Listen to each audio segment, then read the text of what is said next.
సగం దూరం కలిసి వస్తుందని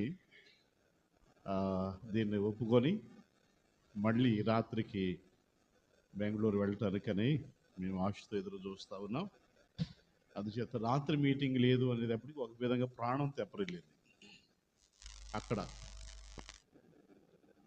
అమ్మయ్య సాయంకాలం బస్సుకు పట్టుకుని పోదాం అనుకుంటే బహుశా దేవుని ప్రణాళికేమో ఆయన చిత్తంలో ఈ కూడిక ఏర్పాటు చేయగా మరి మీరు ఆశించినంత స్థాయిలో వాక్యం చెప్పలేనని నాకు తెలుసు. ఊరకనే కాసేపు ప్రభు ఇచ్చిన వాక్యాన్ని మనం ధ్యానం చేయడానికై మనం ప్రయత్నం చేద్దాం. సమూయేలు మొదటి గ్రంథం 6వ అధ్యాయం. సమూయేలు మొదటి గ్రంథం 6వ అధ్యాయం దొరుకుద్దా? లూకా సువార్త ప్రక్కనే ఉంటుంది. ఏంటి ఇక్కడ కూడా పాత నిబంధనలేనా? మా వాళ్ళలో సమూయేలు అంటే లూకా సువార్త ఎత్తుతారేంటి? సమూయేలు మొదటి గ్రంథం 6వ అధ్యాయం 7 నుంచి నాకు ఇష్టమైన ప్యాసేజ్ అండి ఇది. 14 వచనాలు చదువుతాను.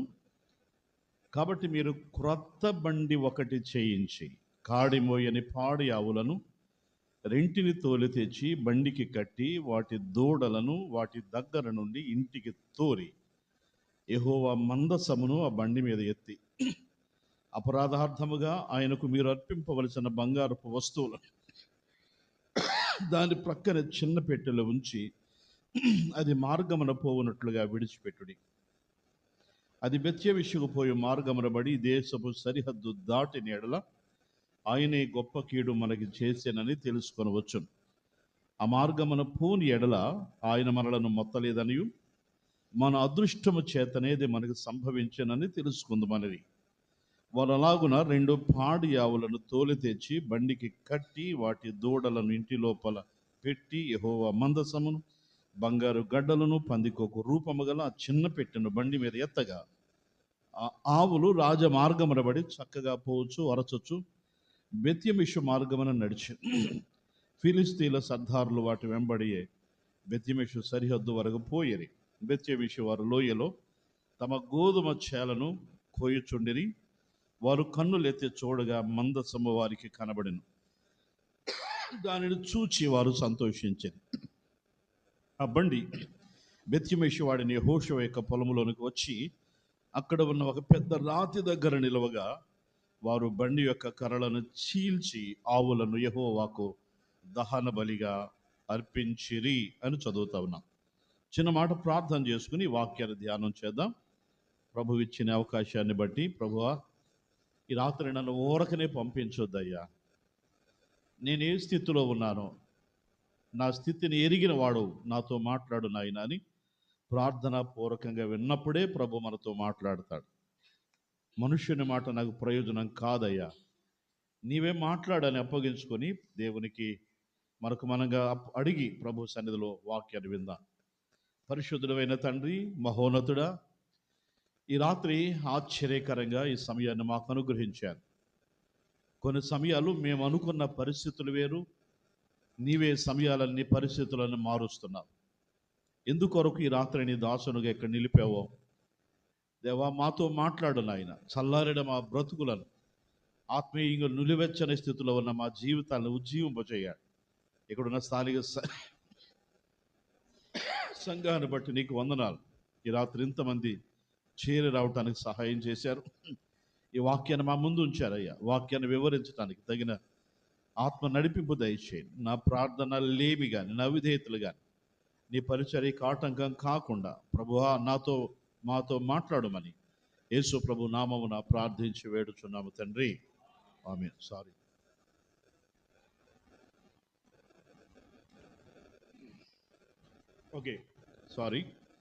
దేవుని వాక్యాన్ని మనం ధ్యానం చేద్దాం.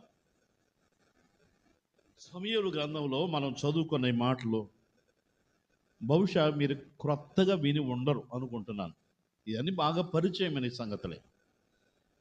కానీ రాత్రి వాక్య భాగంలో మనం ఆలోచించాల్సిన సంగతులు ఏంటంటే, వాస్తవంగా ఈ చరిత్ర సంగతుల గురించి మీకు వివరించాలి. కానీ ముందు హెడ్డింగ్ పెట్టుకుందాం. మన పాఠానికి రాత్రి వర్తమానం అనుకున్న పేరు ఏంటంటే ఒక క్రైస్తవునికి ఉండాల్సిన నిజమైన లక్షణాలు ఏంటి?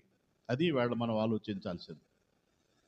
లేక మీకు ఇంకా అర్థం అవటానికి ఎలా చెప్తున్నాను, సాధారణంగా మిమ్మల్ని ఎవరైనా మీరెవరు, లేకపోతే మీ క్యాస్ట్ ఏంటి అన్నారు అనుకోండి, తెలివిగా మనం ఏంటంటామంటే క్రిస్టియన్స్ అండి అని ఒక మాట. అంటే మనం క్రైస్తవులం అని మనం చెప్పుకుంటున్నాం. చాలా సంతోషం, అలా చెప్పుకునే ధైర్యాన్ని ప్రభు మనకి ఇచ్చాడు. కానీ క్రైస్తవులు అంటే ఏంటి అని అంటే, మనం 1, 2, 3 మాటల్లో బట్టి మనం క్రైస్తవులం అనుకుంటున్నాం. కానీ రాత్రి ఈ భాగంలో నిజమైన సంపూర్ణమైన క్రైస్తవుడు ఏ లక్షణాలు ఉంటాయి అనే విషయాలు మనం ఆలోచన చేయటానికై ఈ భాగాన్ని నా మనసులో ప్రభు అనుగ్రహించాడు. వాస్తవంగా ఈ సంగతులన్నీ ఒకసారి ఆలోచిస్తే ఒక 2 నిమిషాలు వెనక్కి చరిత్రలోకి వెళతాను. ఆ తర్వాత అసలు మన పాఠానికి వచ్చేస్తాను.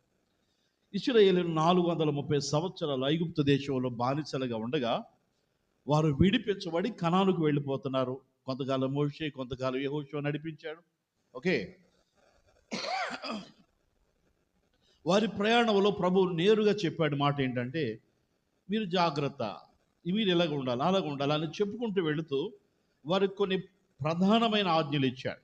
వాటిలో మందసాన్ని దేవుడు వారికి అనుగ్రహించి, ఈ మందసం జాగ్రత్త అన్నాడు. ఎందుకు జాగ్రత్త అంటే, నా మాట మీరు వినాలన్నా, మీరు నా మాట వినాలన్నా మీరు రావాల్సింది మందసం దగ్గరికి అన్నాడు. వాస్తవంగా మందసం అంటే దాని వివరం ఇంకా లోనికి నేను వెళ్ళలేను, కానీ ఒక పెట్టె అనుకోండి, ఏమంటే పొడవు వెడల్పులు ఇచ్చాడు నిర్గమాకాండంలో. ఇదే మందసం అనుకోండి. కాసేపు నా మాట మీరు వినాలంటే ఇక్కడికి రావాలి, మీ మాట నాకు రావాలంటే ఇక్కడికి రావాలి, అది షరత్ అన్నాడు. కానీ విచారం ఏంటంటే, అంత విలువైన మందసాన్ని ఇశ్రాయేలీయులు వారి కళ్ళ ముందే పోగొట్టుకున్నారు. ఎలా పోగొట్టుకున్నారు ఇప్పటికీ నాకు ఇంకా అర్థం కావట్లేదు. వారి అజాగ్రత్త, వారి నిద్రపోతానమా, వారి మందసాన్ని పోగొట్టుకోగా ఫిలిస్తీన్లు వారు దోచుకు వెళ్ళిపోయారు, ఆ మందసాన్ని తీసుకెళ్ళిపోయారు. కానీ వారికి వెళ్ళిన తర్వాత ఆ మందసం వారికి మేలుగా లేదు. బాధలు కష్టాలు కలిగినప్పుడు వాళ్ళు అనుకున్నారట, ఎందుకు వచ్చింది మందసం, అనవసరంగా తెచ్చుకున్నాం, తిరిగి మళ్ళీ వాళ్ళ చేతికి అప్పగించేద్దామని ఆ దగ్గర ఉన్న మందసాన్ని తిరిగి ఇశ్రాయేలులకు అప్పగించడం, అక్కడి వరకు మనం వచ్చామన్నమాట. దానికి క్రైస్తవునికి లక్షణం ఏంటి అని అంటారేమో ఒకవేళ. చాలా ఇంపార్టెంట్ అండి, నాకు చాలా ఇష్టమైంది. బహుశా నేను వందల సార్లు ఈ బాగా నేను ధ్యానం చేశాను. నాకు చాలా ప్రాణమైన ప్యాసేజ్ ఇది. మనం ఈ భాగంలో ఆలోచిస్తే ఆ మందసాన్ని అక్కడ నుండి ఎక్కడికి నడిపించాలంటే కావలసింది, మొట్టమొదటిగా చేయాల్సిన పని ఏంటంటే, క్రొత్త బండి మీద మాత్రమే దాన్ని అవతల పక్కకు తీసుకువెళ్ళాలి. అనగా ఈ భాగంలో అక్షరార్థంగా మనం ఆలోచించడం లేదు, కానీ ఆత్మీయంగా ఈ సంగతి మనం ఆలోచిస్తే ఒక క్రైస్తవునికి ఉండాల్సిన మొదటి లక్షణం ఏంటంటే క్రొత్త జన్మ అని కూడా మనం చెప్పు. క్రొత్త బండి అని మనం అక్కడ ఉంటే, మనం ఆత్మీయంగా ఆలోచిస్తే గనక క్రొత్త జన్మ లేకపోతే వాడు దేవుని రాజ్యంలో ప్రవేశించలేడు. ఆ వచనం కూడా చదవాలి మళ్ళీ మీకు. ఏ వచనం అది? నికోదేముతో అన్నాడు కదా ప్రభు, అన్నాడు కదా, ఒకడు క్రొత్తగా జన్మించితేనే కానీ దేవుని రాజ్యాన్ని చూడలేడు అన్నాడు. అలాగైతే ఈ రాత్రి కొన్ని పాయింట్స్ మీ ముందు పెడతాను నేను. ఈ రాత్రి మనం ఎక్కడ పాస్ అవుతున్నామో ఫెయిల్ అవుతున్నామో ఆలోచన చేయాలి. మీలో చాలామంది యవనస్తులైన పిల్లలు ఉన్నారు, చదువుకున్న పిల్లలు ఉన్నారు, కాబట్టి ఓ చిన్న మాట గుర్తు చేస్తాను తమాషాగా.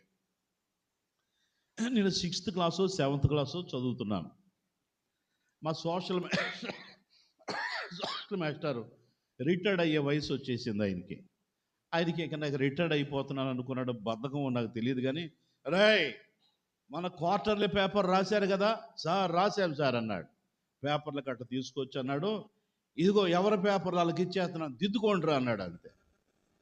భలే ఛాన్స్ అండి అసలు. ఎవరి పేపర్ వాళ్ళు దిద్దుకుంటే చూసారా, బిట్ పేపర్లో నిమ్మేటి చెరిపేసేసి టిక్లు ఇచ్చుకొని రైట్ ఇచ్చుకొని బిట్ పేపర్కి 30కి 30 వచ్చి బిట్ పేపర్ అంటే అది పెద్ద విశేషం కాదు. ఇక మిగిలిన వాళ్ళం పేపర్ మా చేతిలోకి వచ్చేటప్పటికి అన్నీ రాసేసుకొని ఇష్టం వచ్చినట్టు రాసేసుకొని టిక్కులు కొట్టుకుని రైగులు కొట్టుకుని టిక్కులు కొట్టేసుకొని 5, 10, 12, 16, 32 ఇవన్నీ వేసేసుకొని కౌంట్ చేస్తే ఒక్కొక్కళ్ళకి ఎంత వచ్చినాయో తెలుసా? 120, 130, 110. వాళ్ళకి వచ్చినాయి. దాంట్లో 120 వచ్చినోడు నేనే అన్నాడు. పేపర్లు ఇచ్చేసాం, కౌంట్ చేసుకున్నాక పేపర్లు ఇచ్చేసాం. నాకు అరే ఎవడరా సార్ నాకు 120 వచ్చినాడు ఎవడరా అంటే, నేను పెద్దగా గొప్పగా అంటున్నాడేమో అనుకుని నేనే సార్ అన్న. తీసుకు దగ్గరగా రారని పట్టుకొని కొట్టి పడేసి 120 మార్కులు వచ్చినాయా నీకు? మళ్ళీ నేనంటాను టోటల్ రైటే సార్ అంటే, టోటల్ రైట్ ఏంటరా, 100కు 120 ఎలాగ వస్తారా? మళ్ళీ కొట్టి పడేసి ఆయన అడిగేవాడు ఎవడున్నాడు, కొట్టి పడేసి మొత్తం మార్కులన్నీ తగ్గించేసి 100కి 22, 32 వేసాడండి. ఇంటికి వెళ్ళాక మా నాన్న తనులు అనవసరంగా రాసుంటే కనీసం పాస్ అయ్యి ఉండేవాళ్ళు, ఉన్నది వదిలేసుకుంటే. ఈ రాత్రి ఆ మాస్టర్ చేసే పని మీకు ఇస్తున్నాను. పేపర్ మీ చేతుల్లో పెడుతున్నా, మార్కులు మీరు వేసుకోవాలి. ఎన్ని వస్తాయో చూద్దాం, ఎన్ని సబ్జెక్ట్స్ పాస్ అయ్యాడో మనం చూడాలి. ఎక్కువ మంది స్టూడెంట్స్ ఉన్నారు కాబట్టి మీ దాంట్లోకి వచ్చేస్తున్నా. చేస్తారా? అలా చేస్తారా? పాయింట్ అడుగుతాను, దాంట్లో మీరు పాస్ అయ్యారా ఫెయిల్ అయ్యారో చెప్పాలి, అంతే. పాస్ అయితే 100కి 100 వేసుకోండి, లేనట్టయితే మీరు ఎంతవరకు సమంజసం అంతవరకు వేసుకోండి.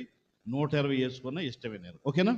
రైట్. ఇప్పుడు వెళదాం ఈ పాఠానికి. వెళితే క్రొత్త బండి అనేది క్రైస్తవ జీవితం, లేక క్రొత్త జన్మ అనేది క్రైస్తవ జీవితానికి పునాది లాంటిది. అయితే మరి ఎంతమంది మీ రాత్రి క్రొత్తగా జన్మించిన వాళ్ళు ఉన్నారు అన్నాను అనుకోండి, వేసుకోండి. 120 వేసుకుంటారు. నాకు తెలుసు ఆదివారం కాకుండా ఎంతమంది వచ్చారంటే దాదాపు నా ఉద్దేశం ప్రకారం అందరూ బిలీవర్స్ అయి ఉంటారు. బిలీవర్స్ అంటే ప్రభువుని నమ్మి బాప్తిసం పొందిన వాళ్ళే అయి ఉంటారు. అవునా కాదా? ఆదివారం తప్ప మిగిలిన వాళ్ళు వచ్చిన వాళ్ళు వీళ్ళే వస్తారు, మిగిలిన రోజుల్లో రారు నాకు తెలిసి. ఓకే, ఇప్పుడు మనం ఎంతమంది ప్రభువుని నమ్ముకున్నామంటే, మీరు చక్కగా దానికేనా మేము కూడా వేసుకుంటాము, వేసుకోండి, మార్కులు వేసుకోండి. కానీ ఒక్క మాట అడుగుతాను, వాక్య ప్రకారంగా ఎంతమంది నిజమైన బాప్తిసం, నిజమైన మారు మనసు పొందామనంటే ఒక్క మాట చదువుతాను చూడండి. అపోస్తుల కార్యాల గ్రంథం,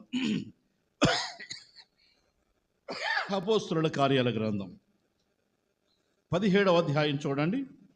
అపోస్తుల కార్యాల గ్రంథం 19వ అధ్యాయం 18వ వచనం చూడండి.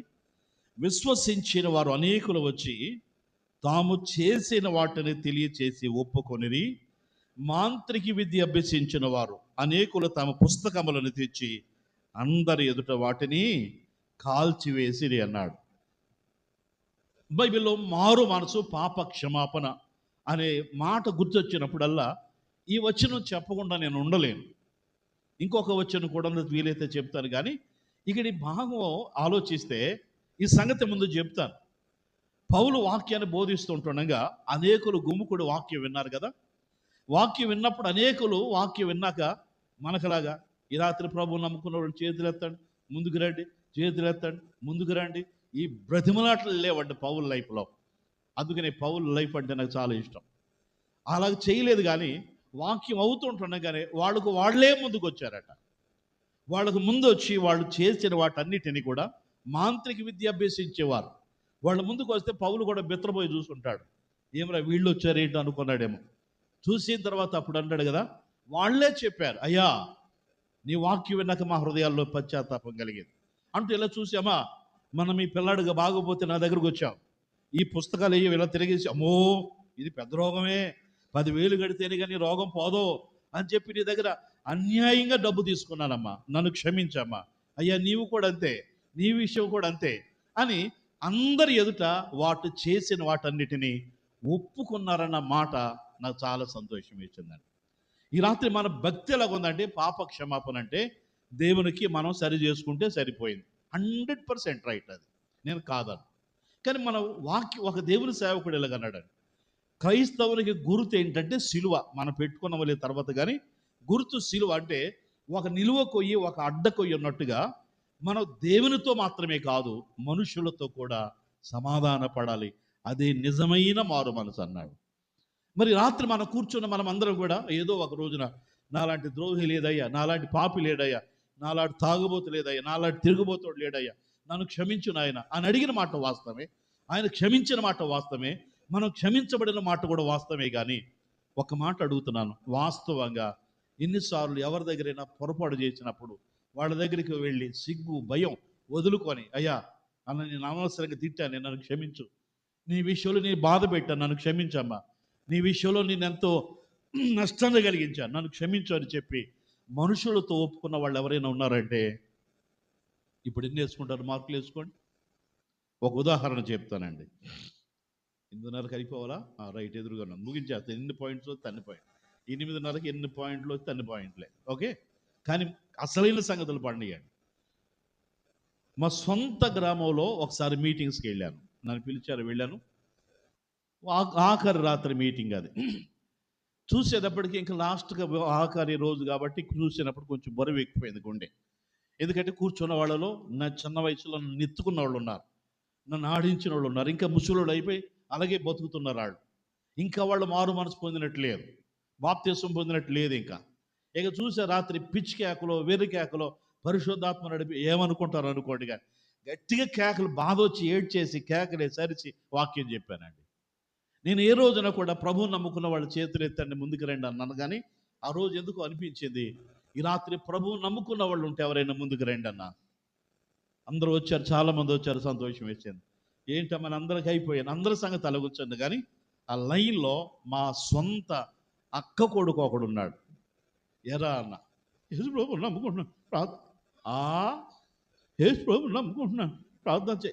ఏంట్రా బగలాలి, గుండెల్లో నుంచి నీళ్ళు రావాలి, కళ్ళలో నుంచి నీళ్ళు రావాలి, అందుకని అడుగుతున్నాను. ఏంట్రా అన్న, యేసు ప్రభు నమ్ముకుంటున్నాను అన్నాడు. మళ్ళీ మనం చేశాడు, భలే హ్యాపీ వేసిందండి. సరే, వాడు హైదరాబాద్లో జాబ్ చేసుకున్నాడు. ఆ రాత్రి మీటింగ్ అయ్యాక వాడు వెళ్ళిపోయాడు. మా సొంత ఊరు నుంచి మేము కొయ్యలగూడెం ఏజెన్సీ ఏరియా కదా, అక్కడికి మేము రాత్రి నేను వచ్చేసిన. సంగతి ఏంటంటే వెళ్ళిన తర్వాత, అక్కడికి వెళ్ళిన తర్వాత హైదరాబాద్ నుంచి ఒక ఉత్తరం రాశాడు. ఇప్పటి వరకు దాచిపెట్టుకున్నాను, ఈ మధ్యన వెతికాను దొరకలేదు, కానీ ఎక్కడ పోయిందో అది. మావయ్య ఫలానా రోజున ఫలానా వాక్యం చెప్పినప్పుడు నేనెంత పాపినో నాకు అర్థమైంది. ఆ రాత్రి వాక్యాన్ని దేవుని ప్రేమతో నాకు గుర్తు చేసుకున్నాను. ఆ రాత్రి వాక్యం విన్నాక నేను ప్రభువు నమ్ముకున్నాను, నా కోసం ప్రార్థన చేయండి అన్నాడు. అది పెద్ద విశేషం అనిపించలేదు నాకు, సంతోషమే కానీ కామన్ అనిపించింది. నెక్స్ట్ పేరు రాశాడండి, నా కళ్ళంట నీళ్లు బెర్రం తిరిగినాయి. ఏమన్నాడు తెలుసా మావయ్య, ఒకరోజు దారిని వెళుతూ అలసిపోయి మీటింగ్స్ నుంచి వస్తున్నట్టున్నా వచ్చి మా ఇంటి దగ్గర ఆగాం, నీ షర్ట్ తీసి అలా తీసి ఆనమరిచి నిద్రపోతున్నావు. అదే ఛాన్స్గా చూచాను, నీ జేబులో నీకు తెలియకుండా కొంత డబ్బు తీసేసుకున్నాను, నన్ను క్షమించు మావయ్య అని రాశాడు. అది మాత్రం నాకు కళ్ళల్లో నీళ్ళు గిర్రం తిరిగినాయి.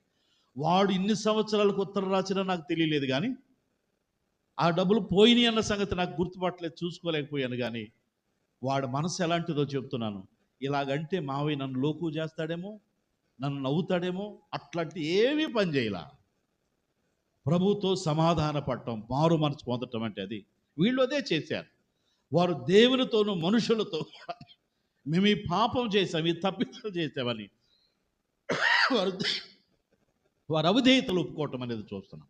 కాబట్టి నెంబర్ 1, ఇక్కడ ఈ పాయింట్ గురించి మనం చెప్పక్కర్లేదు, అవసరమైన ఉన్నాయి కాబట్టి నేను దాటి వెళుతున్నా. ఈ రాత్రి నెంబర్ 1 మొట్టమొదటి మాట, ఎంతమంది మారు మనసు పొందారంటే మనమందరం చేతులు ఎత్తుతాం. మీరు మార్కులు వేసుకోగలరు, అక్కడితో కాదు, కానీ నిజమైన లోతైన, అంతేకాదు పాత వాటికి వెళ్లకుండా, పాత జీవితం వైపు చూడకుండా, విడిచిపెట్టిన పాపాల వైపు చూడకుండా ఎంతమంది లైఫ్ భక్తి జీవితాన్ని కొనసాగిస్తున్నారంటే ఇంకో గుండెల్లో వేదన ఉండిపోయింది. ఎక్కడికి వెళ్ళినా, ఏ మీటింగ్లకి వెళ్ళినా ఏదో ఒక రూపంలో మాట చెప్పకుండా ఉండలేకపోతుంది. ఏంటో తెలుసా, బాప్తిసాలు పొందిన వాళ్ళు 1-2 సంవత్సరాలు అయిన తర్వాత మళ్ళీ దిగజారిపోతున్నారు. వాళ్ళు మందిరంలో కనబడరు. వాళ్ళు 1-2 వారాలు 3 వారాలు పోయిన 4 నెలలు బాగుంటారు, కానీ ఆ తర్వాత మళ్ళీ దిగజారిపోతున్నారు అంతే.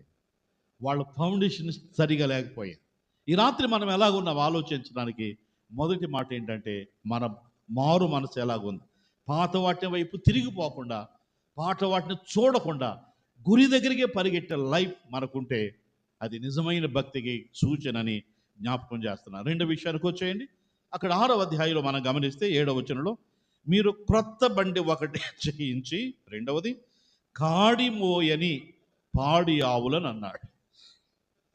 రెండవది ఏంటంటే కాడి మోయనిది అన్న మాట ఆలోచిస్తే, ఇది దేవుని వాక్యంలో దానికి అర్థం ఏంటి అనే మాట మనం ఆలోచిస్తే, కాడి మోయనిది అంటే అర్థం ఏంటంటే సాధారణంగా చూడండి వచనం చదివేస్తాను, పూర్తి సమయం కలిసి వస్తుంది. సంఖ్యాకాండం 19వ అధ్యాయం మొదటి వచనం చూడండి.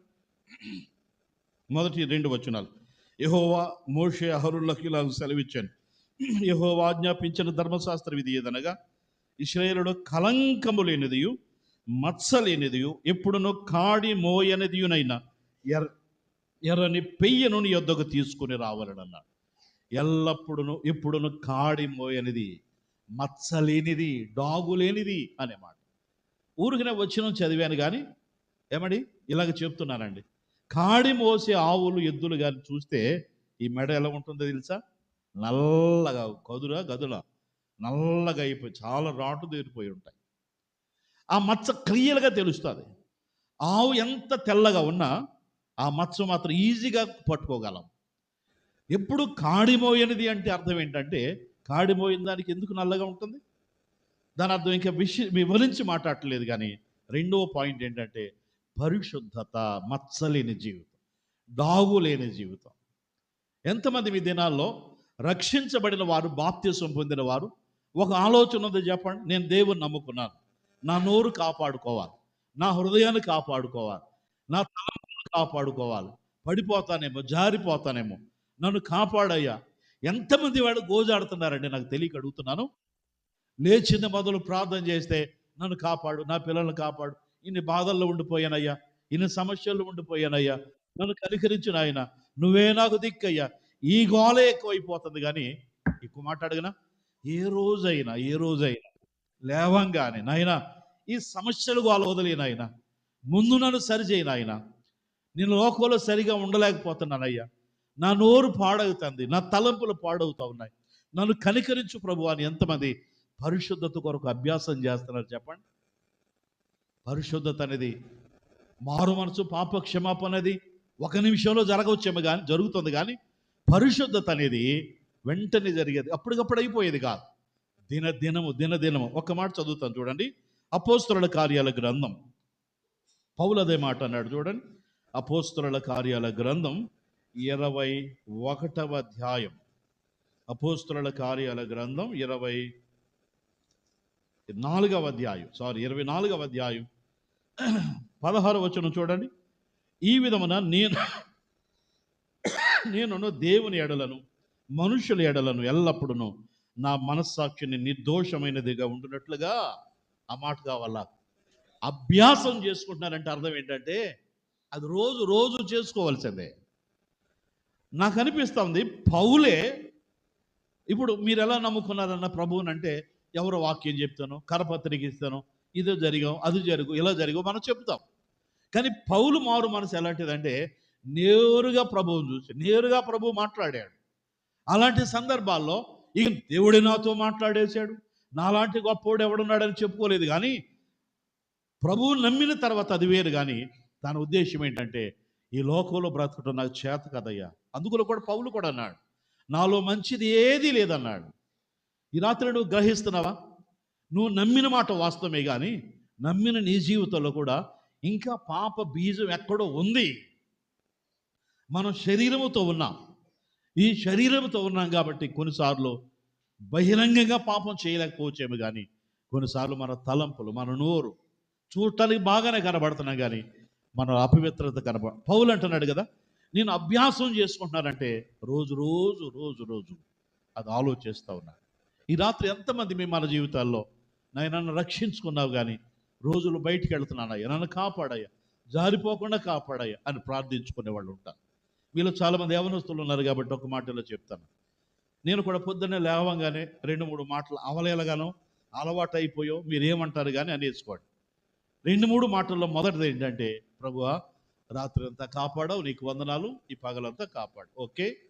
రెండవది, ప్రభువా ఒకవేళ ఈరోజు నాకు ఆఖరి రోజు అయితే, ఎప్పుడు గుర్తు చేసుకుంటా, ప్రతిరోజు గుర్తు చేసుకుంటా, ఈరోజు నాకు ఆఖరి రోజు అయితే, నువ్వు నన్ను చంపేసిన పర్వాలా, యాక్సిడెంట్ అయిన పర్వాలా, తల ఒకటి, కాళ్ళు ఒకటి, చేతులు ఒకటి, ఏమైపోయిన పర్వాలా, ఈరోజు నాకు ఆఖరి రోజు అయితే కనుక ఒకటి గుర్తు చేసుకొని, ఆయన ఇక్కడ నా మరణానికి ముందు ఇక్కడ కళ్ళు మొయ్యంగానే నేరుగా నీ దగ్గరికి వచ్చేయాలి, ఏ బ్రేక్ ఉండకూడదు, నేరుగా నీ దగ్గరికి వచ్చేయాలి.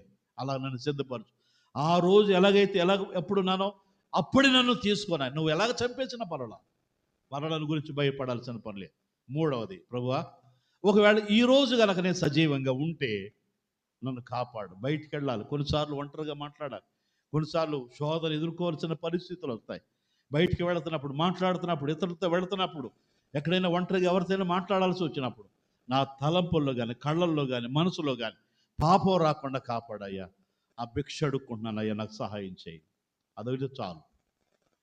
ఈ మూడు మాటలు లేకుండా ఆ తర్వాత నా బాధలు, నా అవసరాలు, నా సమస్యలు చెప్పుకుంటా ఆ తర్వాతకి వెళ్తాను.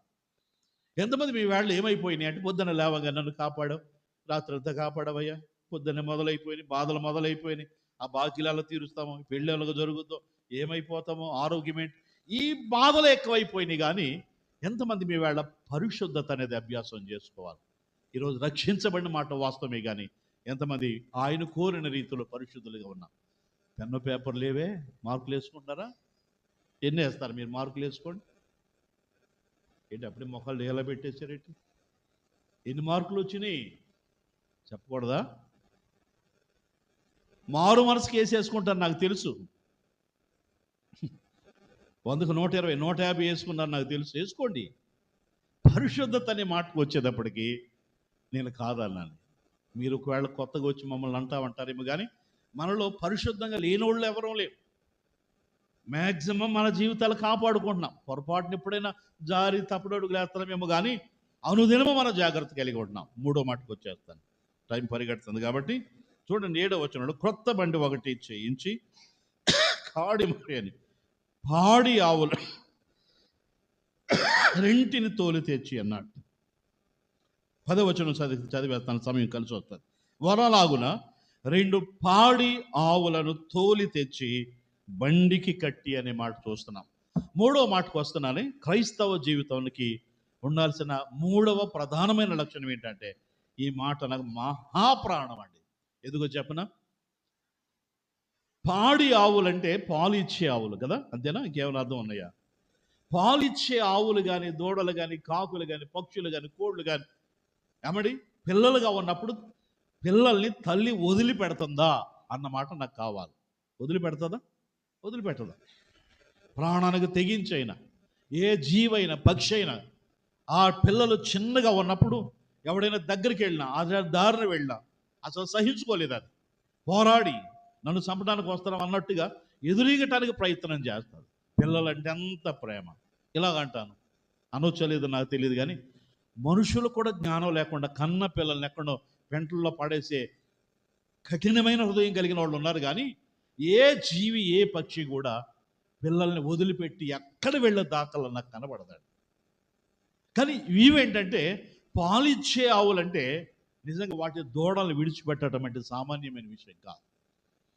అంటే నేనేమంటానంటే, మూడవది త్యాగం అంటాను. వదిలిపెట్టడం, నష్టపోవటం, త్యాగం, సమర్పణ కావాలండి. నేను అడుగుతున్నానే ఎన్ని పాయింట్స్. ఒకటి దాంట్లో మ్యాక్సిమం పాస్ అవుతామండి, రెండవ దాంట్లో మ్యాక్సిమం పాస్ అవుతామండి. మూడవ మాటకి నేను అంటున్నాను, ఓపెన్గా సిగ్గొదిలేసి కూడా చెప్పుకుంటున్నాను, నేను కూడా ఫెయిల్ అవుతున్నానేమని. నవ్వులు గొగ్గులు పుడుతున్న మాట అంట. నేను కూడా ఫెయిల్ అవుతున్నానని చెప్పగలనండి. ఎందుకో చెప్పనా? డైరెక్ట్గానే వేస్తాను ఒక మాట. మీరేం చేస్తారని ఎవరైనా అడిగితే వాళ్ళకి తెలియటం కోసం పాస్టర్ అండి, సేవకుండా అండి, ఎవాంజలిస్ట్ అండి, ఏవేవో పదాలు వాడతాం. కానీ ఆ మాట ఊరకనే ఐడెంటిఫికేషన్ కోసం చెప్పుకోవటమే, కానీ వాస్తవంగా మాట అంటానికి నాకు నోరు రాదండి. సిగ్గండి, భయం అండి. ఎందుకో తెలుసా? ఏదో మనం సేవ చేసుకుంటూ వెళుతున్నాం, కానీ నిజంగా మనం చేసే సేవ త్యాగం, సమర్పణ, నష్టపోయి చేస్తున్నామా అనేది నేను ఆలోచించుకుంటూ ఉంటాను. అన్న చెప్పినట్టుగా నా పేరులో యూట్యూబ్ ఛానల్లో ఉంటాయి కొన్ని మిషనరీ బయోగ్రఫీస్ చేశాను. దాంట్లో నాకు ఇష్టమైన మిషనరీ డేవిడ్ లివింగ్స్టన్. అబ్బా, ఆ చరిత్ర నేను చదువుతూ ఉన్నప్పుడు అండి ఎంత ఆనందం వేసిందో తెలుసా? అసలు సమర్పణ, సేవకుడు అంటే డేవిడ్ లివింగ్స్టన్ అని చెప్పగలనండి. మీకు ఎప్పుడన్నా చదువుకున్నారో లేదో నాకు తెలియదు, కానీ ఒక మాట గుర్తు చేస్తాను నేను. పెళ్ళైన కొత్త దినాలు ఆయనకి దేవుని ఆత్మ తన ప్రేరేపిస్తుంటుండగా నరమాంస భక్షకుల మధ్య సువార్త సేవ చేయటానికి ఆయన వెళ్ళిపోయి తన భార్యను అక్కడనే ఉంచి వెళ్ళిపోయాడు. వెళ్ళిపోయిన తర్వాత అక్కడ పనిచేస్తూ సేవ చేస్తుంటున్న సమయాల్లో ఒక రోజున ఎక్కడికో ప్రయాణం చేస్తున్నాడు, సువార్త చెప్పడానికి వెళుతున్నాడు. ఆయన చేతులు ఎప్పుడు ఒక బైబిల్, ఈ చేతులు ఎప్పుడు గన్ ఉండేదట. బైబిల్ ఎందుకు? వాక్యం చెప్పడానికి. మరి గన్ ఎందుకు? నమ్మనోళ్ళని అలాగైతే భలే ఉండండి. ప్రసంగం అయిపోయి ఒక గన్ పెట్టుకొని తుబుకు కాల్ చేతి వదిలిపోనండి. నమ్మనోడిని కాల్ చేయటానికి గన్న కాదు. ఆయన భయం ఏంటంటే, ఒకవేళ అక్కడ ఏదైనా సింహం ఉంది అనుకుంటే, అమ్మ బాబోయ్ సింహం అని బయటికి పారిపోయేవాడు కాదు, దాన్ని చంపన్నా ముందుకు వెళ్ళిపోవాలి, అది తన గురి. అలాగ ఆలోచిస్తూ వెళ్ళేవాడట. ఒక రోజు అండి పాపం ఏం ఆలోచిస్తున్నాడు. కొన్నిసార్లు మనం కూడా చూడండి, నడుస్తూ ఉంటాం, ఎదురుగా కనిపని తనేస్తాం, పుచ్చుకొని తనేస్తాం. కళ్ళు కనపడతా లేదా? ఎదురుగానే ఉంది కదా, కనబడలేదంటే ఏమో ఏదో ఆలోచిస్తాం, ఊరకనే తన్నేస్తాం, తన్ని బోర్లు పడి ఇక్కడుందా అనుకుంటాం మనం. అలాగే ఒక రోజు ఆయన ఏదో ఆలోచిస్తూ మైండ్ ఎక్కడ పనిచేస్తుందో కానీ, ఇలాగే ఒక చెట్టు కొమ్మ ఆకులన్నీ ఒలిచేసి, కొమ్మ అంతా ఎండిపోయి ఆకులన్నీ వదిలిపోయిన తర్వాత అలాగ ఉన్నదట. ఆ కొమ్మ కింద నుంచి దూరి వెళ్ళబోయాడు.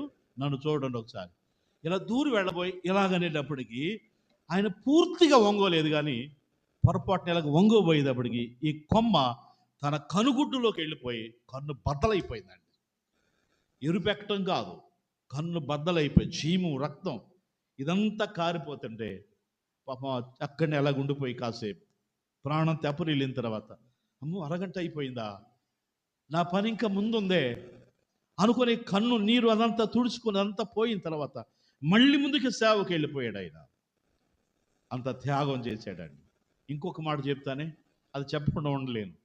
ఆమె వాళ్ళు తిరిగి కొంతకాలం తర్వాత తన భార్య పిల్లలు చూడాలని బెంగ, ఆశ, అది బాధ్యతే కదా, అది కూడా సేవకుడు బాధ్యతే కదా. సరే చూద్దామని ఈ రోజులా వాట్సాప్లో టెలిగ్రామ్లు లేవు కాబట్టి వెళ్ళిన తర్వాత వెళ్ళాక తలుపు కొట్టాడట. వెళ్ళగానే ఆమె తలుపు తీసి అన్నదట, ఎవరు కావాలండి మీకు అనిందంట. పొగరెక్కి కాదు, మహాతల్లండి, మహాతల్లండి. నేను ఇలాగ అనుకుంటానండి నిజంగా. ఈరోజు మనకి సంక్రాంతి సెలవులు, పండుగ సెలవులు ఇలా ఉంటాయి, కానీ పరలోకి వెళ్ళాక ఒకవేళ రేపు సెలవు మీకు,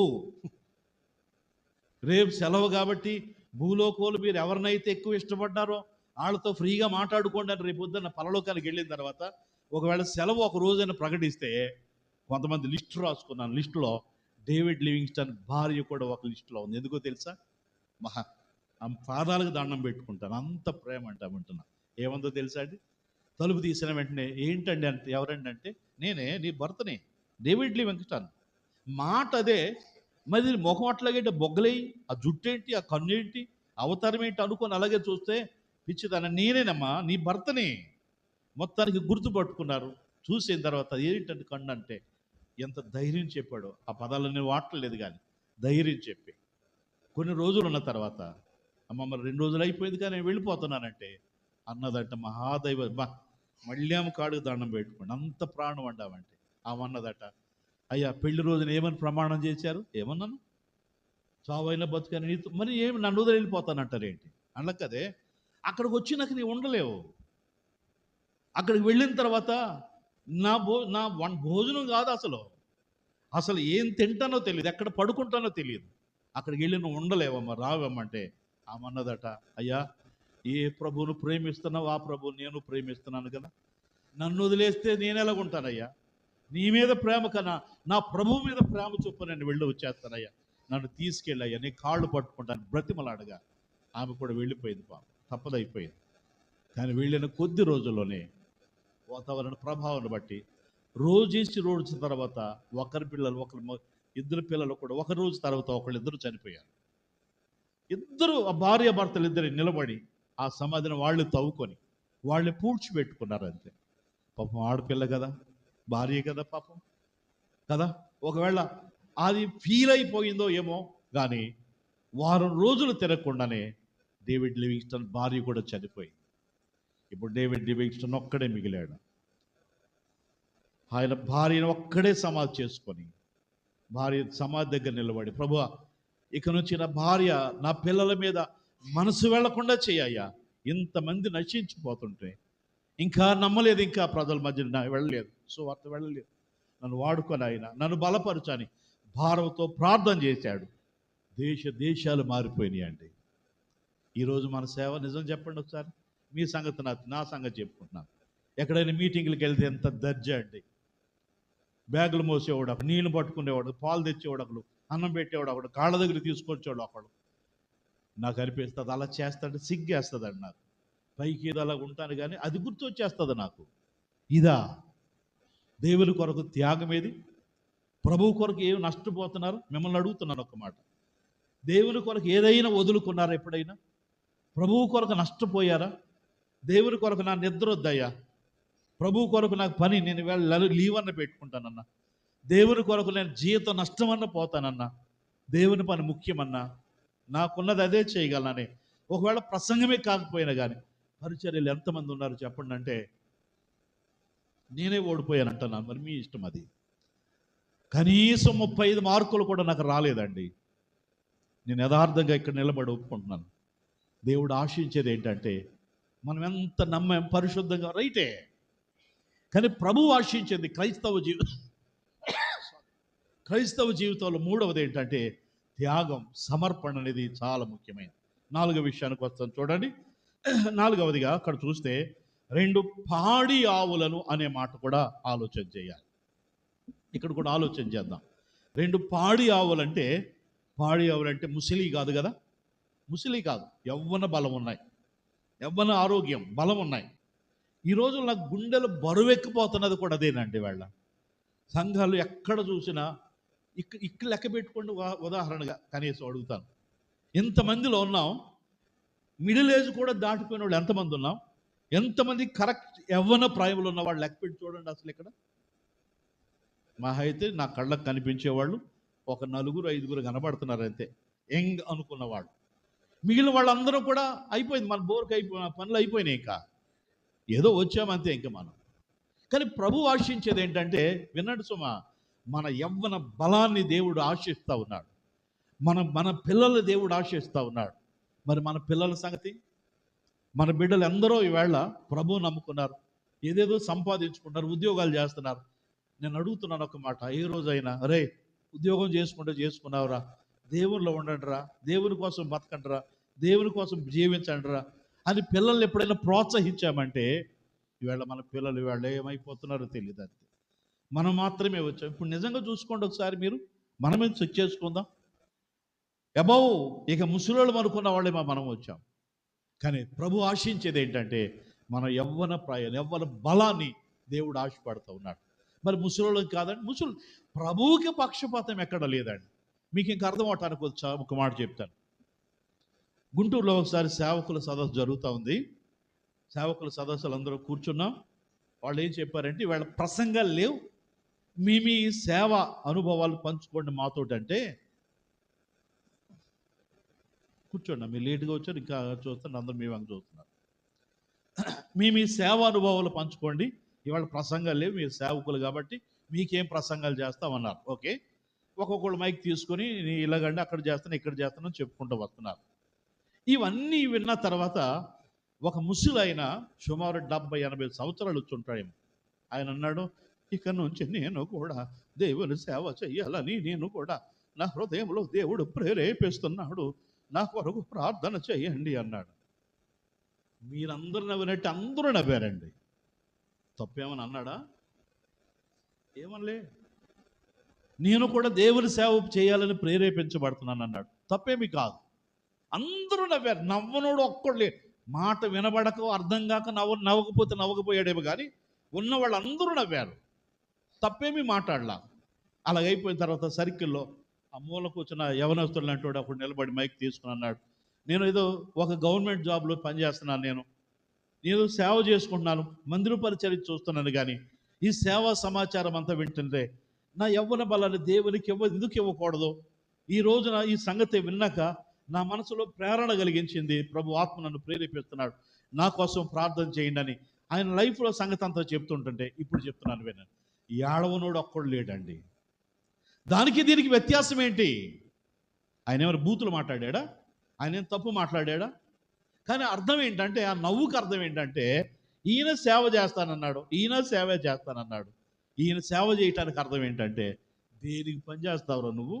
సైకిల్ ఎక్కమంటే ఎక్కలేవు, నడవమంటే నడవలేవు, కాసేపు మోకాళ్ళు ఉండమంటే మోకాళ్ళు, దేనికి పని చేస్తావురా నువ్వు అన్నట్టుగా నవ్వు అంతే.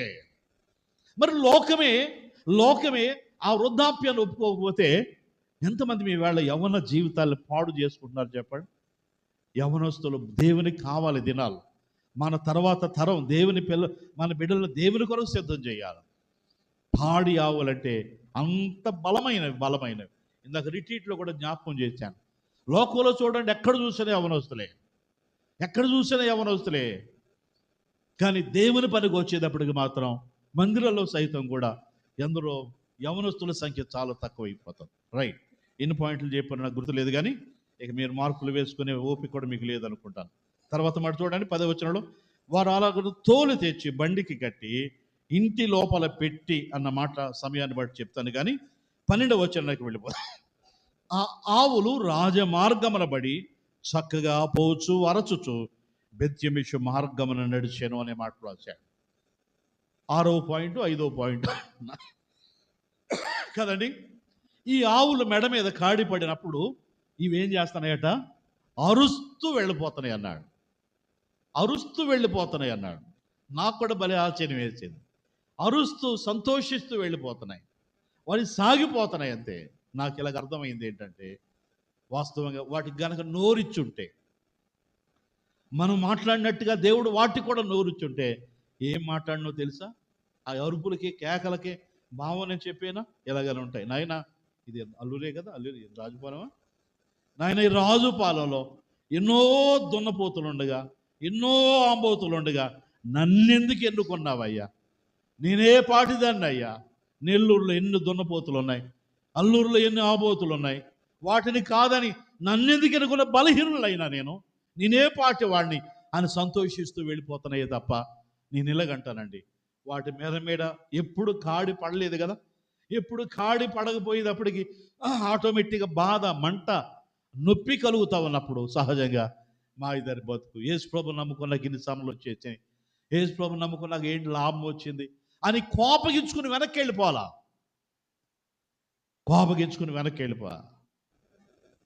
ఈ రాత్రి అందరూనండి, నాకు తెలిసిన చిన్న అనుభవంలో చూస్తున్నాను, చాలామంది లైఫ్లో ఏదైనా బాధ కలిగిన, డిఎస్సి పోస్ట్ రాకపోయినా, ఏమంటే పెళ్లి సరైన సమయానికి అవ్వకపోయినా, ఉద్యోగం రాకపోయినా, ఏదైనా జరుగుకున్న పని అవ్వకపోతే ఎంత కోపం వచ్చిందో తెలుసా? ఎందుకు దేవుని ప్రభువు నమ్ముకున్నాను, ఏం కలిసి వచ్చింది నాకు, అసలు ఏంటి లాభం నాకు? నమ్మనుడు బాగున్నాడు కానీ ఈ బాధలు నాకెందుకు వచ్చినాయి అనుకుని దేవుని మీద చనుక్కుంటున్నారే తప్ప ఈ శ్రమలలో మనం నేర్చుకోవాలి. అసలు ఒక్క మాట గుర్తు చేయనా, అవన్నీ వచనాలన్నీ తీయాలండి. వాక్యం ఏం చెప్తుందంటే, ఆయన పక్షముగా ఆయన యందు విశ్వాసం ముంచుట మాత్రమే కాక ఆయన పక్షముగా శ్రమ పడటం కూడా ఆయనకు మనకు బహుమానంగా ఇచ్చారు. కొన్నిసార్లు అండి, ఎందుకో నమ్మినోళ్ళే దేవుడు ఎక్కువ శ్రమ పెడతా ఉంటాడు, విశ్వాసులే బాగా నలుపుతూ ఉంటాడు, నలిపినోళ్ళే నలుపుతాడు, బాధపడిన వాళ్ళు ఇంకా బాధపడుతూ ఉంటారు. నేను ఇలాగ అనుకుంటానండి కొన్ని సందర్భాల్లో, పాపం వాళ్ళ బాధ ఏంటంటే, వాళ్ళు ఏదో ఇబ్బంది పడుతూ ఉంటారండి. కొంతమంది పని పాట లేని వాళ్ళు ఉంటారే, వాళ్ళు ఏమంటారు తెలుసా? అంత పాస్టర్ గారు కదా, అంత సేవకుడు కదా, అంత విశ్వాసి కదా, అంత ప్రార్థన చేస్తారుగా, వాళ్ళకి ఎందుకు జరగట్లా, వాళ్ళకే ఎందుకు బాధలు కలగాలి అని అసలు బాధపడే వాళ్ళ కన్నా బయట నుంచి పొడిచే వాళ్ళు ఎక్కువైపోతారు కదండి. కానీ వాక్యం ఏం చెప్తుందంటే, కొన్నిసార్లు ఆయన నమ్మిన పిల్లలంగా మనకి ఎన్ని బాధలు, ఎన్ని శ్రమలు. మా కజిన్ బ్రదర్ మొన్నే వరంగల్ ప్రాంతాల్లో సేవ చేస్తున్నారు. ఆయన చనిపోయాడు. ఆయన గురించిన సాక్ష్యం ఏంటి నాకు భలే ఆశ్చర్యం వేసేది. మా అన్న ఇంకొక ఆయన మాట్లాడుతూ ఎలాగున్నాడు అన్న అంటే, ఆయన అన్నాడు, అంటే అన్నదమ్ములం కాబట్టి అన్నాడు, హార్డ్ పరిస్థితి ఏంటన్నా ఆయన, ఎన్ని బాధలు రన్ ఆయన అన్నాడు. ఏంటంటే అన్ని బాధలే, ఇన్ని అని చెప్పడానికి లేదు, అన్ని బాధలు, ఎన్ని అనారోగ్యాలు. కానీ మా అన్నయ్య అన్నాడు ఒక ఆయన, కానీ వాడికి ఒక కృపావరం ఉందరా, ఆడు ప్రార్థన చేస్తే ఎలాంటి బాధలైనా పోతాయరా అన్నాడు. నాకు ఆశ్చర్యం వేసేది. ఎవరైనా జ్వరం వచ్చినప్పుడు, అన్నా నా కోసం ప్రార్థన చేయండి అంటే ఈయన ప్రార్థన చేస్తాడు, ఆ జ్వరం పోద్దు, కానీ ఈయనకి ఎప్పుడు నోటు ముడి ఊగుతూ ఉంటాడు. ఆయనకి ఎవరైనా మోకాళ్ళ బాధలు నడుస్తే మోకాళ్ళ బాధలు పోతానే ప్రార్థన చేస్తే కానీ ఈయన మాత్రం లేచి నిలబడలేడు. నాకు అనిపించింది, దేవుడు అందరికీ ఆయన ద్వారా ఇస్తున్నప్పుడు ఈయన ఎందుకు చేయలేదు అంటే అది దేవుని చిత్తం, అది అంతే. కొన్ని సందర్భాల్లో ప్రభు ఎందుకో ఇంకా నలుపుతాడు అంతే. మన శ్రమలు మన బాధలు కలుగుతున్నప్పుడు ప్రభువుని ఎన్నడూ విడిచిపెట్టద్దు. మీరు ఎవరికైనా శ్రమలు ఉన్నాయా? మీరు ఎవరికైనా బాధలు ఉన్నాయా? కదండి, చెప్పుకుంటూ వెళ్ళాలా కూర్చున్నాం, కానీ ఒక్కొక్కడికి ప్రసంగం ఆపేసి ఎవరు బాధలు ఉన్నాయో చెప్పుకోండి అంటే నన్ను వదిలిపెడతారా? మనం అవుతుందా? ఎన్ని బాధలు ఉన్నాయో. కానీ ఒకటి నేర్చుకోవాల్సింది ఏంటంటే మనం అనుభవించే బాధలన్నిటికీ మించి ప్రభువు నందు ఆనందించడం నేర్చుకోవాలి. మన సహనాన్ని ఇతరులు గుర్తించాలి. అసలు విషయం చెప్పడం మర్చిపోయానండి. అంతగా నలిగి బాధపడి మరణించిన తర్వాత ఆయన సమాధి కార్యక్రమం యూట్యూబ్లో లింక్ పంపిస్తాను, కావాలండి చూడండి. ఎన్ని వేల మంది అండి, ఎన్ని వేల మంది ఆ గౌరవాన్ని, ఆ ఆధిక్యత ఆయన పొందుకోగలిగాడు. ఎన్ని వేల మంది అండి, అసలు మతిపోయి అసలు ఎంతమంది జనం ఎక్కడి నుంచి వచ్చారు. అవును, దేవుడి ఘనత ఇస్తాడు. మన జీవితంలో మనం నేర్చుకోవాల్సింది ఏంటంటే శ్రమ బాధ కలిగిన దేవుని మనం విడిచిపెట్టి వారిగా ఉండకూడదని నేర్చుకుంటా ఉన్నాం. ఓకే, తర్వాత పాయింట్కి వచ్చేద్దాం. చూడండి 14వ వచనం. ఇప్పుడు 14 అంటాడని మీరు చూస్తున్నారు. ఆ బండి బెత్తిమెషి వాడైన యెహోషువ యొక్క పొలములోనికి వచ్చి అక్కడ ఉన్న ఒక పెద్ద రాతి దగ్గర నిలువగా అన్నమాట కూడా మనం ఆలోచన చేయాలి. వాస్తవంగా ప్రయాణం చేస్తూ ఉన్నాయి కదా, వెళ్ళిపోతూ ఉన్నాయి. గమ్యస్థానం దగ్గరికి వస్తూ ఉన్న సమయాల్లో ఇంకా నాకు ఆశ్చర్యం కలిగించిన మాట ఏంటంటే రాతి దగ్గర నిలువగా అన్నమాట నన్ను పట్టుకున్నాను. రాతి దగ్గర ఎందుకు నిలబడతాయి? అలసట వచ్చితే, ఇబ్బంది కలిగితే ఓ చెట్టు నీడన ఆనుకోవాలి, విశ్రమించాలి, రెస్ట్ తీసుకోవాలి. కానీ ఇవి రాతి దగ్గర నిలబడ్డాయంటే దీంట్లో మనం నేర్చుకోవాల్సింది ఏంటంటే మన ప్రయాణంలో కూడా ఆ మాట అనొచ్చో లేదో నాకు తెలియదు, కానీ గుడ్డెద్దు చేలో పడ్డట్టుగా మన భక్తి వెళ్ళిపోతుంది అంతే. పొద్దున లేవటం, బైబిల్ చదువుకు, ప్రార్థన చేయడం, వెళ్ళిపోవడం, అవసరమైతే వాక్యం చెప్పడం, మళ్ళీ చూసుకుంటూ పడిపోవడం, మళ్ళీ పొద్దున లేవటం, తిరిగి పడిపోవడం, మళ్ళీ తర్వాత మళ్ళీ రావటం, అయిపోయి ఏమండి ఏదో అలాగ ఏమంటారు దానికి ఒక సిస్టమ్, ఒక అలాగే వెళ్ళిపోతున్నాయి. కానీ రాతి దగ్గర నిలబడటం అంటే అర్థం ఏంటంటే నిలబడటం అనేది పరీక్షించుకోవాలి, ఆలోచించి పరీక్షించుకోవాలి. క్రైస్తవ జీవితానికి అది ప్రధానమైందండి. చాలాసార్లు మనం పరీక్షించుకోలేకపోతా ఉన్నాం. కొన్నిసార్లు వెనక్కి తిరిగి చూసుకోవాలి. ఇన్ని సంవత్సరాలు అయింది, ఇన్ని సంవత్సరాలు నా ఆత్మీయ స్టేటస్ ఏంటి, ఇన్ని సంవత్సరాలు నా సేవా స్టేటస్ ఏంటి, ఎంతవరకు నేను ప్రభువుకి మహిమకరంగా ఉన్నాను, నేను నేర్చుకోవాల్సిన ఏమైనా ఉన్నాయా, నా సేవలో పొరపాట్లు ఏమైనా ఉన్నాయా, ఇవన్నీ మనం చెక్ చేసుకుంటే మనకు అర్థమవుతుందండి. మళ్ళీ సిగ్గోసేసి మాట చెప్తున్నానే, భయం లేకుండా చెప్పేస్తాను ఒక మాట. కొన్ని సందర్భాల్లోనండి ఎక్కడైనా మీటింగ్స్కి వెళ్తున్నప్పుడు వాళ్ళు అబ్బబ్బా అన్న ఎంతకాలం అయిందా నేను చూసి, ఎప్పుడు వస్తున్నావు, నీ పేరు విన్నాక అబ్బబ్బబ్బా ఇలా గంతులేస్తూ ఉంటారు పాపం అండి. ఆ పిచ్చి, ఆ ప్రేమ అంతే. నీ వాక్యం కోసం ఎదురు వస్తున్నావు చంకలేసుకుని గంతులు ఎగరేసుకుంటారండి. నిజం చెప్పేస్తున్నానే, ఎందుకో నాకు తెలిసిలేదు, తర్వాత తెలిసింది. ఆ రోజు పాపం వాళ్ళు అంతమంది వాక్యం కొరకు ఆశతో ఉంటే అక్కడికి వెళ్ళిన తర్వాత నా సంగతి నాకు అర్థమైంది. ఆ రోజు ప్రసంగం ఫెయిల్. ఎందుకో నడిపింపు లేదు. ఎందుకో నేను ఏమో వినేవాళ్ళకి ఎలాగుంటుందో నాకు తెలియదు, కానీ నాకైతే ఏమి తృప్తిగా అనిపించలేదు.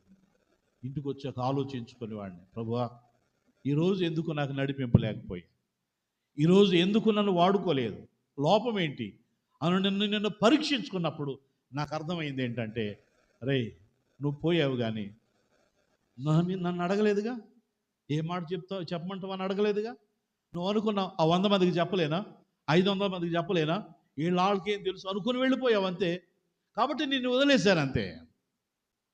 ఆ సంగతి నాకు అర్థమైనాక ఎప్పుడు కూడా అక్కడి నుంచి నేర్చుకున్నది ఏంటంటే, ప్రభువా ఓ మీటింగ్కి ఏమి ఇస్తావు నడిపి, నేను హోప్లెస్, నాకు చేత కాదు, నువ్వేమిస్తే అదే మాట్లాడతానని ఎప్పుడైతే నన్ను నేను సిద్ధం చేసుకొని ప్రభువు దగ్గర అప్పగించుకొని నిలబడ్డానో దేవుడు అది నన్ను వాడుకుంటాడండి.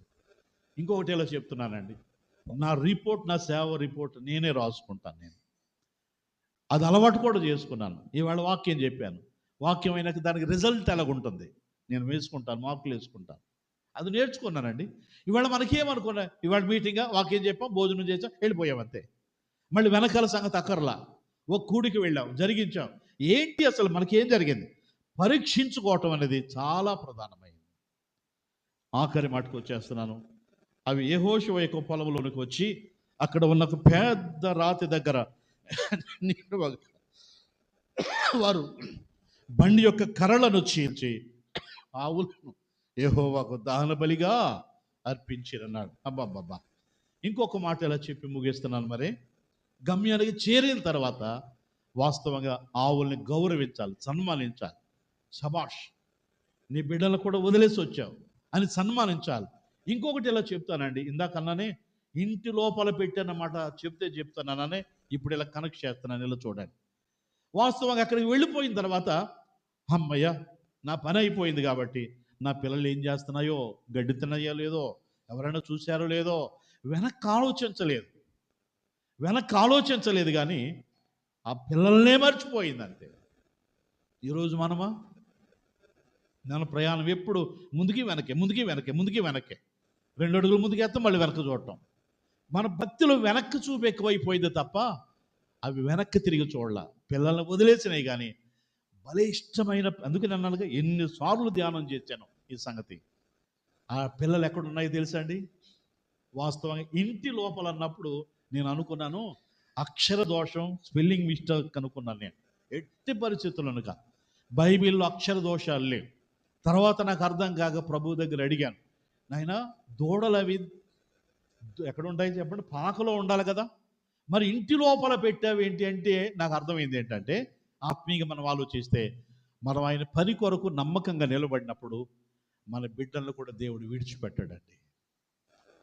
మన బిడ్డలు కూడా దేవుడు విడిచిపెట్టాడు. ఎందుకు ఈ రాత్రి ప్రభు ఇక్కడ అవకాశం ఇచ్చాడో నాకు తెలియదు కానీ వాస్తవంగా నా మనసులో ఇంకొక ఆలోచించాను వాక్యం, కానీ ఇక్కడికి వచ్చాక దాన్ని మార్చుకోవాల్సి వచ్చింది. మీలాంటి యవనస్తులు చూసినాక నేను ఎలాగడుగుతున్నాను, ఒకవేళ మీలో ఎవరైనా దేవుని సేవ పిలుపు ఎరిగి ఉండి ఈ ఉద్యోగాన్ని వదులుకుంటే ఎలాగా, నా పిల్లలు ఏమైపోతారు, నా భార్యను ఎలా పెంచాలి, నా పిల్లల భవిష్యత్తు ఏమైపోద్ది అనే ఆలోచనతో ఉన్న వాళ్ళు ఎవరైనా ఇక్కడ ఉంటే కనుక ఈ రాత్రి మాట వాళ్ళ ఒక్కరి కోసమేమో నాకు తెలియదు. నీవు దేవుని కొరకు వదులుకుంటే నీ పిల్లల్ని ఎప్పుడు అడుక్కుని వాడుగా చేయడండి. మీరు నిలబడి చెప్పండి అన్న ఇంకా కాసేపు వింటామంటే చెప్పగలండి. ఎంతమంది సేవకులండి దేవుని కొరకు ఉన్నతమైన స్థానాలు వదులుకొని దేవుని కొరకు రోషం కలిగి బతికిన వాళ్ళు పిల్లలు ఈ రోజున ఎంత స్థాయిలో ఉన్నారో తెలుసా? వారి బిడ్డలు దేవుడు వదిలేసేలా వారి బిడ్డల్ని ఘనంగా చేశాడు, లోకంలో ఉన్నతమైన వ్యక్తులుగా చేశాడు. అది అర్థం కాక మనం ఏం చేస్తున్నామంటే వదిలిపెట్టలేం.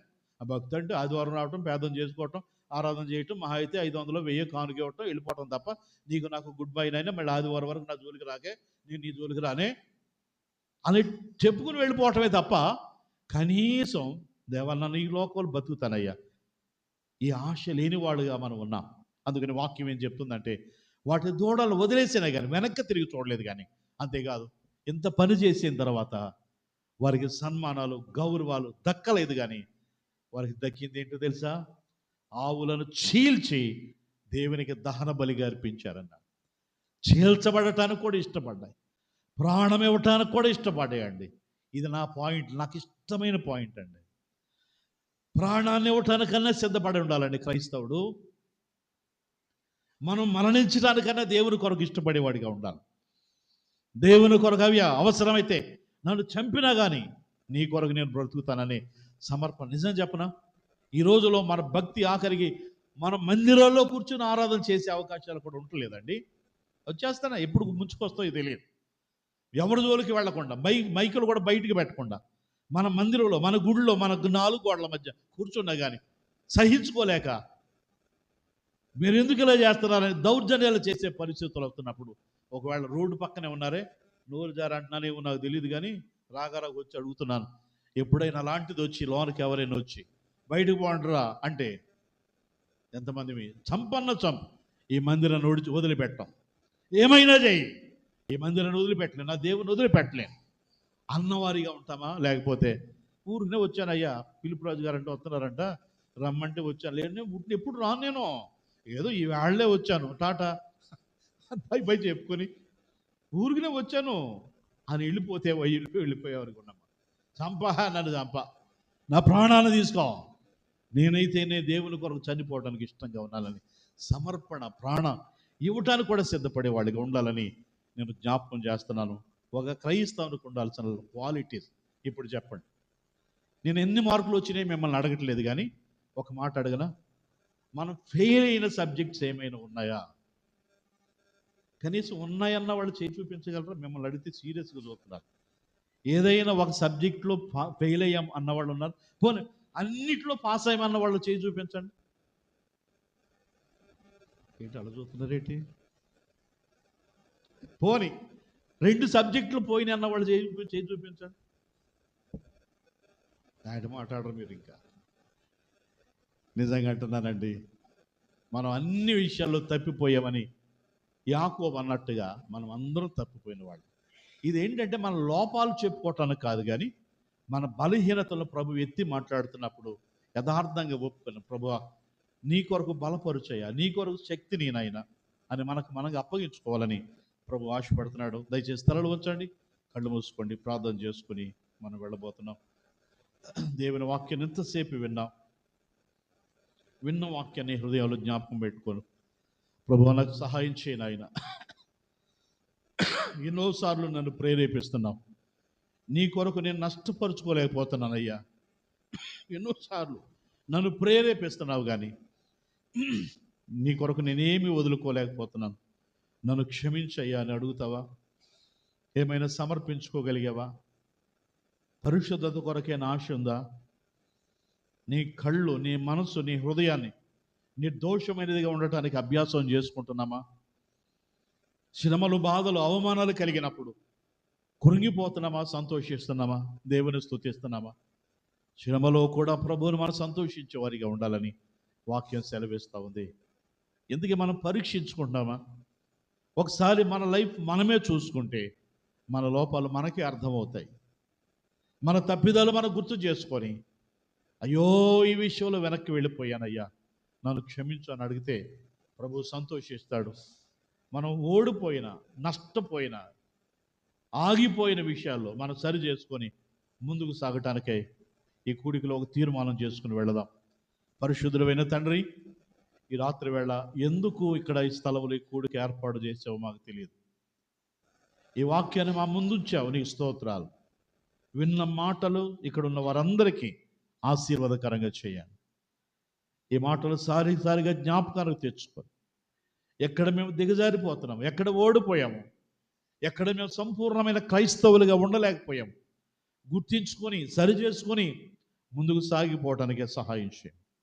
ఈ రాత్రి నీ బిడ్డలతో నాకు ఇచ్చిన సహవాసాన్ని బట్టి వందనాలు, స్తోత్రాలు చెల్లిస్తూ యేసు ప్రభువారి శ్రేష్టమైన నామములో ప్రార్థించి వేడుచున్నాము తండ్రి, ఆమేన్. Thank you.